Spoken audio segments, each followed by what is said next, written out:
Hello, नमस्कार दोस्तों। स्वागत है आपका हमारे YouTube चैनल सफलता कोचिंग सेंटर में।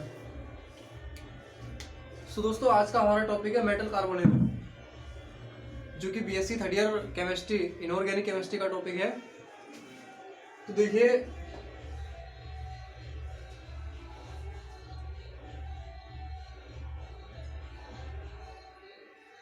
Metal carbonyl. दोस्तों देखिए, मेटल कार्बोनिल क्या होते हैं। तो देखिए, मेटल कार्बोनिल की अगर डेफिनेशन की बात करें तो वे कोऑर्डिनेशन कंपाउंड या कॉम्प्लेक्स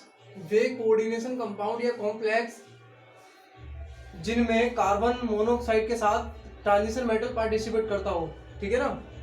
जिनमें कार्बन मोनोऑक्साइड यानी कि कार्बोनिल के साथ ट्रांजिशन मेटल पार्टिसिपेट करता हो वे मेटल कार्बोनिल कहलाते हैं। जैसे कि और इसका जो जनरल फॉर्मूला होता है ना, वो होता है MX CO का होल वाई।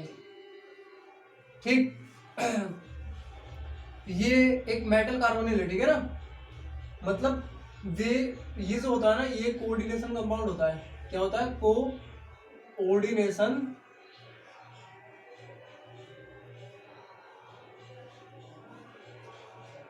कंपाउंड। तो मतलब ये जो होता है ना, ये लिगेंड होता है, ठीक है ना। ये क्या होता है? लिगेंड। तो मतलब लिगेंड की जगह अगर कार्बोनिल जुड़ा हो, लिगेंड की जगह अगर कार्बोनिल आता है तो समझ लो वो मेटल कार्बोनिल हो गया, ठीक है ना। अगर CO की जगह में NH3 कर दें तो फिर ये मेटल कार्बोनिल नहीं है, ठीक है ना।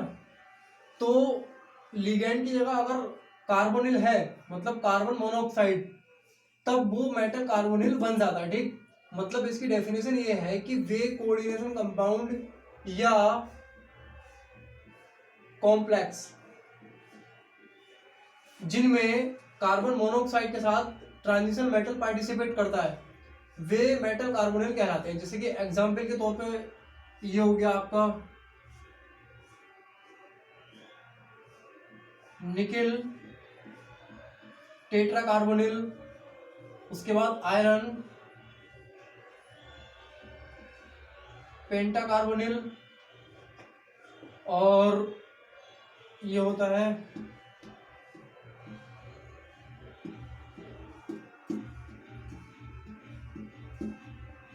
आपका क्रोमियम हेक्सा कार्बोनिल, ठीक, और मैग्नीशियम डेका कार्बोनिल। ठीक। ये जो होते हैं ना, ये आपके सारे मेटल कार्बोनिल होते हैं। ठीक। तो देखिए, आप metal classification of metal carbonyl, मतलब मेटल कार्बोनिल कितने प्रकार के होते हैं। मेटल कार्बोनिल का वर्गीकरण, हेडिंग आती है आपकी classification of metal carbonyl.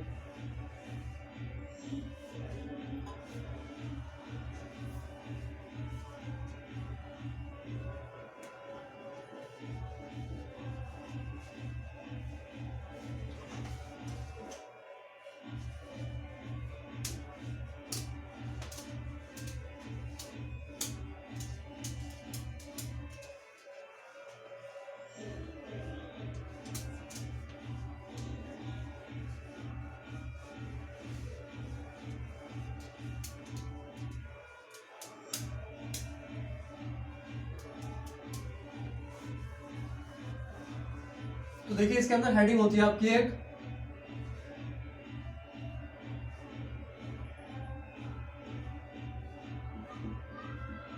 Classification of metal carbonyl, मतलब classification of metal carbonyl. Classification का मतलब होता है वर्गीकरण। ठीक। तो देखिए, मेटल, इसकी डेफिनेशन में अगर बात करें तो ये होगी कि मेटल कार्बोनिल दो प्रकार के होते हैं। एक तो पहला वाला मोनो न्यूक्लियर मेटल कार्बोनिल। ठीक, दूसरा होता है आपका पोली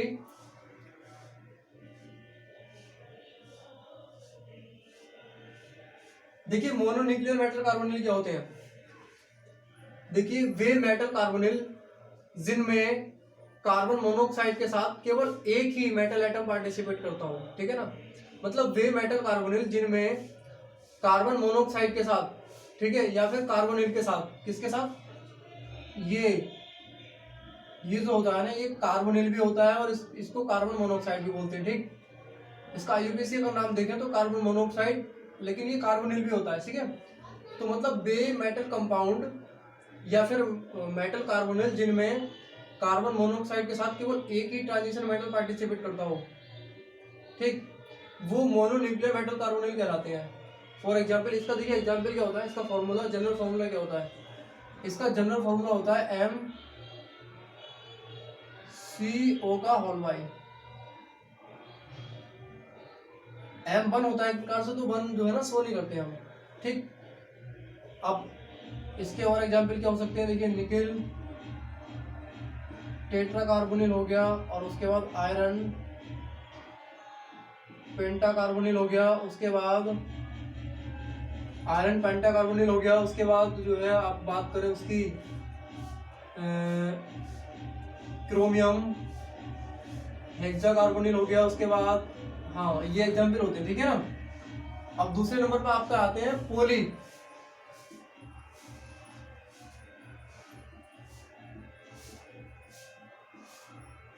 पॉलीन्यूक्लियर मेटल कार्बोनिल।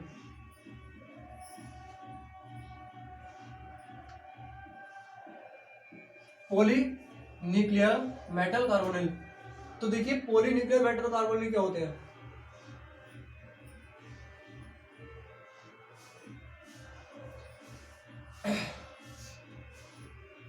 देखिए इसकी डेफिनेशन होती है वे मेटल कार्बोनिल जिनमें कार्बन मोनोऑक्साइड के साथ दो या दो से अधिक मेटल एटम पार्टिसिपेट करते हो, ठीक है ना, जिनमें कार्बन या फिर मतलब कार्बन मोनोऑक्साइड या फिर कार्बोनिल के साथ दो या दो से अधिक मेटल एटम पार्टिसिपेट करते हो, वे metal carbonyl polynuclear metal carbonyl कहलाते हैं, ठीक है ना। और इसका जनरल फॉर्मूला जो होता है वो होता है MxCO का होल बाई। ठीक, अब इसके एग्जाम्पल की अगर बात करें तो देखिए एक तो निकेल ही हो गया आपका, निकेल टेट्रा कोबाल्ट ले लो, उसके बाद आयरन पेंटा कोबाल्ट, वो सॉरी कोबाल्ट नहीं कार्बोनिल, उसके बाद क्रोमियम हेक्सा कार्बोनिल, उसके बाद आप डाई कोबाल्ट ऑक्टा कार्बोनिल, उसके बाद डाई मैग्नीज डेका कार्बोनिल। ठीक, ये सारे क्या है, पॉलीन्यूक्लियर मेटल कार्बोनिल, ठीक है ना। उसके बाद बात आती है आपकी, सो दोस्तों ये तो हो गए आपके मेटल कार्बोनिल, ठीक है ना। तो देखिए मेटल कार्बोनिल की जो डेफिनेशन बताई थी हमने, मेटल कार्बोनिल क्या होते हैं, देखिए दोबारा सुनिए, मतलब वे कोऑर्डिनेशन कंपाउंड या कॉम्प्लेक्स जिनमें कार्बन मोनोऑक्साइड के साथ ट्रांजिशन मेटल पार्टिसिपेट करते हो, जिनमें कार्बन मोनोऑक्साइड या फिर कार्बोनिल के साथ सेंट्रल मेटल एटम पार्टिसिपेट करते हो, वे मेटल कार्बोनिल कहलाते हैं, ठीक है ना। उसके बाद जो मेटल कार्बोनिल होते हैं वो दो प्रकार के होते हैं, क्लासिफिकेशन ऑफ मेटल कार्बोनिल, मतलब मेटल कार्बोनिल का वर्गीकरण, मेटल कार्बोनिल कितने प्रकार के होते हैं, ठीक। तो मेटल कार्बोनिल दो प्रकार के होते हैं, ठीक। पहला होता है आपका मोनोन्यूक्लियर मेटल कार्बोनिल, ठीक है ना। तो देखिए मोनोन्यूक्लियर मेटल कार्बोनिल क्या होते हैं, वे मेटल कार्बोनिल जिनमें कार्बन मोनोऑक्साइड या फिर कार्बोनिल, ये है ना carbon monoxide, CO carbon monoxide हो गया और कार्बोनिल भी हो गया, तो वे मेटल कार्बोनिल जिनमें कार्बन मोनोऑक्साइड के साथ केवल एक ही सेंट्रल मेटल एटम पार्टिसिपेट करता हो, ठीक है ना, केवल एक ही सेंट्रल मेटल एटम पार्टिसिपेट करता हो, वे मोनोन्यूक्लियर मेटल कार्बोनिल कहलाते हैं, ठीक है ना। उसके बाद बात आती है आपकी दूसरे नंबर पे पॉलीन्यूक्लियर मेटल कार्बोनिल। तो देखिए पॉलीन्यूक्लियर मेटल कार्बोनिल क्या होते हैं? वे मेटल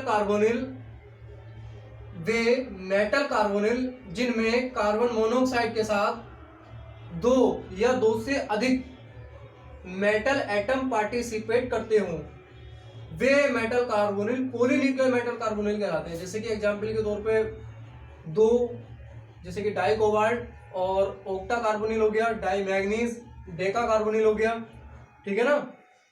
दो या दो से अधिक सेंट्रल मेटल एटम अगर पार्टिसिपेट कर रहे हैं तो वो पॉलीन्यूक्लियर मेटल कार्बोनिल कहलाते हैं, ठीक है ना। जैसे कि डाई कोबाल्ट ऑक्टा कार्बोनिल है, तो ये जो है ना, ये मोनोन्यूक्लियर मेटल कार्बोनिल नहीं है, ये पॉलीन्यूक्लियर मेटल कार्बोनिल है। समझ रहे हैं ना आप बात को? अगर ये अकेला होता कोबाल्ट तो फिर ये मोनोन्यूक्लियर मेटल कार्बोनिल कहलाता, लेकिन यहाँ कोबाल्ट दो है ना, कोबाल्ट के दो अणु हैं, तो फिर ये जो है ना पॉलीन्यूक्लियर मेटल कार्बोनिल कहलाएगा, ठीक है ना। सो दोस्तों ये तो हो गया क्लियर।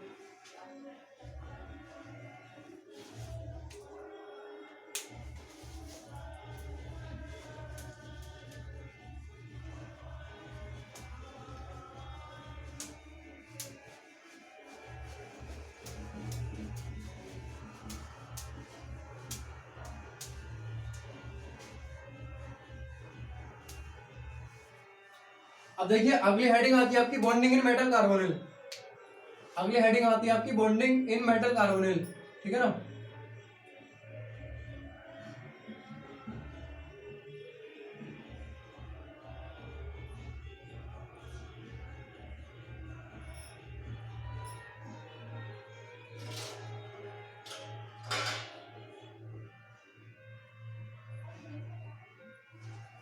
तो देखिए बॉन्डिंग इन मेटल कार्बोनिल मतलब मेटल कार्बोनिल में बंद।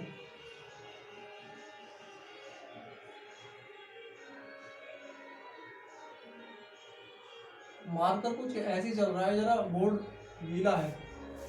तो देखिए बॉन्डिंग इन मेटल कार्बोनिल मतलब मेटल कार्बोनिल में बंद। तो देखिए मेटल कार्बोनिल में जो बॉन्डिंग होती है उसको कैसे पता करें, मतलब उसके बारे में कैसे जाने। तो देखिए मेटल कार्बोनिल की बॉन्डिंग को जानने के लिए पता है इसकी थ्योरी क्या होती है, इसकी डेफिनेशन क्या है। देखिए वे मेटल कार्बोनिल, ठीक है ना। देखिए मेटल कार्बोनिल की अगर बॉन्डिंग के बारे में पता करना है तो इसकी डेफिनेशन ये होती है कि किसी भी मेटल कार्बोनिल की बॉन्डिंग को सेंट्रल मेटल एटम की हाइब्रिडाइजेशन तथा लिगैंड की मॉलिक्यूलर ऑर्बिटल थ्योरी के बेस पर समझा जा सकता है, ठीक है ना।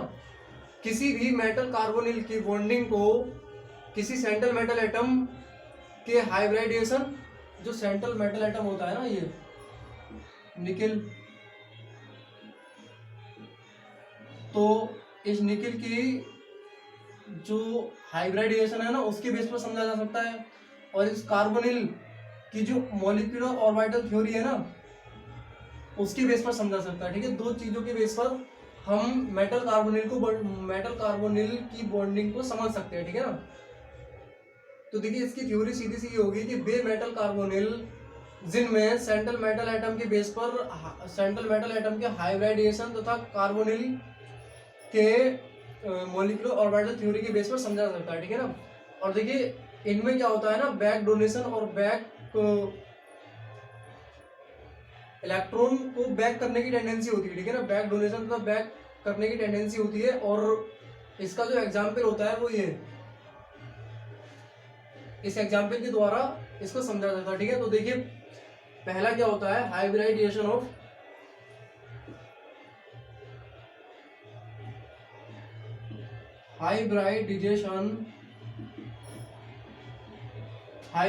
ऑफ निकिल, यानी कि निकिल जो होता है वो सेंट्रल मेटल एटम होता है, ठीक है ना। क्या होता है, सेंट्रल मेटल एटम, ठीक। हाइब्रिडाइजेशन। सो दोस्तों देखिए इसके हाइब्रिडाइजेशन को कैसे समझना पता है। देखिए निकिल का एटॉमिक नंबर कितना होता है, 28, तो इसका इलेक्ट्रॉनिक कॉन्फ़िगरेशन क्या होगा, 1s2 2s2 2p6 10, 3s2 3p6, तो 18 और 28 10, 4s2 8 3d 8, ठीक है ना। कितने हो गए, 2 2 4 2 2 4 6 10, 2 12 और 6 18, 2 22 नहीं 18 2 20 और 8 28, ठीक है ना। तो इसका जो एटॉमिक नंबर होता है वो कितना होता है, 28। तो इसका इलेक्ट्रॉनिक कॉन्फ़िगरेशन ये होगा, ठीक है ना। उसके बाद देखिए अब ये तो इसका इलेक्ट्रॉनिक कॉन्फ़िगरेशन हो गया, मतलब नॉर्मल स्टेट में।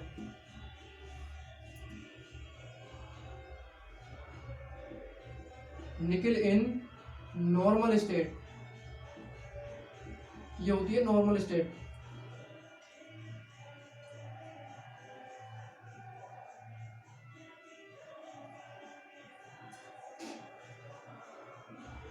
एक्साइटेड स्टेट, तो देखिए एक्साइटेड स्टेट में क्या होता है कि जो एस ऑर्बिटल के इलेक्ट्रॉन होते हैं वो जंप कर जाते हैं डी ऑर्बिटल में।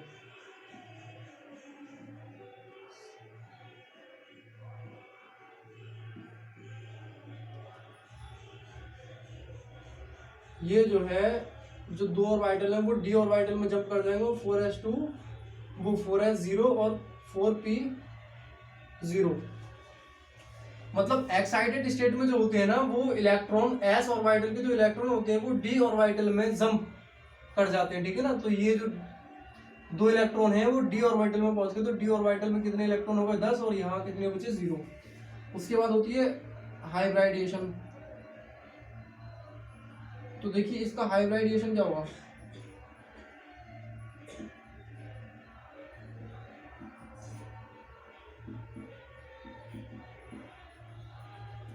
तो देखिए इसका हाइब्रिडाइजेशन क्या होगा। देखिए एक तो डी ऑर्बिटल बनाई आपने, फिर एस ऑर्बिटल बनाई आपने, फिर पी ऑर्बिटल बनाई, 2 3 4, तो इसमें कितने इलेक्ट्रॉन है 5 10, मतलब ये जो बॉक्स है खाली रहेगा, ठीक है ना। तो ये जो हाइब्रिडाइजेशन शो करेगा वो sp3 हाइब्रिडाइजेशन शो करेगा, ठीक है ना। क्या शो करेगा, sp3 हाइब्रिडाइजेशन, sp3 हाइब्रिडाइजेशन, समझ रहे ना बात को। देखिए इसकी थ्योरी क्या होगी, इसकी जो थ्योरी होगी वो ये होगी कि निकल एक सेंट्रल मेटल एटम होता है, उसके बाद निकल का एटॉमिक नंबर 28 होता है, उसके बाद निकल का इलेक्ट्रॉनिक कॉन्फ़िगरेशन ये होता है, और इसमें निकल की ऑक्सीडेशन स्टेट 0 होती है, और निकल की नॉर्मल स्टेट तथा एक्साइटेड स्टेट और तथा हाइब्रिडाइजेशन नीचे शो की गई है। और इसकी थ्योरी लिखने के बाद बाकी उसके बाद ये एक्सप्लेन करना है, ठीक है। तो इससे हमें पता लग रहा है कि इसकी जो हाइब्रिडाइजेशन होगी वो कितनी sp3 हाइब्रिडाइजेशन होगी, ठीक है ना। और इसका जो स्ट्रक्चर होता है ना वो होता है ये,